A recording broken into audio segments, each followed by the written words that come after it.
மத்தேயு 22 அதிகாரம். இயேசு மறுபடியும் அவர்களோடே ஓமைகளாய் பேசி சொன்னது என்னவென்றால், பரலோக ராஜ்யம் தன் குமாரனுக்கு கல்யாணம் செய்த ஒரு ராஜாவுக்கு ஒப்பாயிருக்கிறது. அழைக்கப்பட்டவர்களை கல்யாணத்துக்கு வர சொல்லும்படி அவன் தன் ஊழியக்காரரை அனுப்பினான். அவர்களோ வர மனதில்லாதிருந்தார்கள்.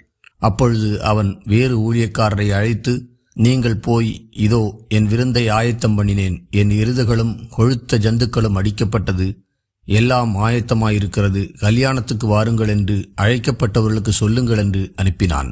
அழைக்கப்பட்டவர்களோ அதை அசட்டை பண்ணி ஒருவன் தன் வயலுக்கும் ஒருவன் தன் வியாபாரத்துக்கும் போய்விட்டார்கள். மற்றவர்கள் அவன் ஊழியக்காரரை பிடித்து அவமானப்படுத்தி கொலை செய்தார்கள். ராஜா அதை கேள்விப்பட்டு கோபமடைந்து தன் சேனைகளை அனுப்பி அந்த கொலைபாதகரை அழித்து அவர்கள் பட்டணத்தையும் சுட்டரித்தான்.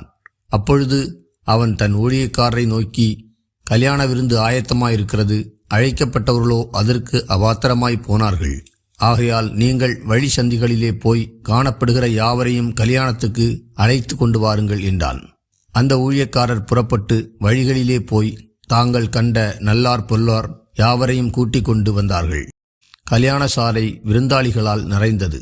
விருந்தாளிகளை பார்க்கும்படி ராஜா உள்ளே பிரவேசித்த போது கல்யாண வஸ்திரம் தரித்திராத ஒரு மனுஷனை அங்கே கண்டு, சிநேகிதனே, நீ கல்யாண வஸ்திரமில்லாதவனாய் இங்கே எப்படி வந்தாய் என்று கேட்டான். அதற்கு அவன் பேசாமல் இருந்தான். அப்பொழுது ராஜா பணிவிடைக்காரரை நோக்கி, இவனை கையும் காலும் கட்டி கொண்டு போய் அழுகையும் பற்கடிப்பும் உண்டாயிருக்கிற புறம்பான இருளிலே போடுங்கள் என்றான். அந்தபடியே அழைக்கப்பட்டவர்கள் அநேகர், தெரிந்து கொள்ளப்பட்டவர்களோ சிலர் என்றார். அப்பொழுது பரிசேயர் போய் பேச்சிலே அவரை அகப்படுத்தும்படி யோசனை பண்ணி தங்கள் சீசரையும் ஏரோதியரையும் அவரிடத்தில் அனுப்பினார்கள். அவர்கள் வந்து, போதகரே, நீர் சத்தியமுள்ளவர் என்றும் தேவனுடைய மார்க்கத்தை சத்தியமாய் போதிக்கிறவர் என்றும் நீர் முகதாட்சண்யம் இல்லாதவராகையால் எவனை குறித்தும் உமக்கு கவலை இல்லை என்றும் அறிந்திருக்கிறோம். ஆதலால் உமக்கு எப்படி தோன்றுகிறது? ராயனுக்கு வரி கொடுக்கிறது நியாயமோ அல்லவோ? அதை எங்களுக்கு சொல்லும் என்று கேட்டார்கள். இயேசு அவர்கள் துர்க்குணத்தை அறிந்து, மாயக்காரரே, நீங்கள் என்னை ஏன் சோதிக்கிறீர்கள்? வரிகாசை எனக்கு காண்பியுங்கள் என்றார். அவர்கள் ஒரு பணத்தை அவரிடத்தில் கொண்டு வந்தார்கள். அப்பொழுது அவர், இந்த சொரூபமும் மேலெழுத்தும் யாருடையது என்று கேட்டார். ராயனுடையது என்றார்கள்.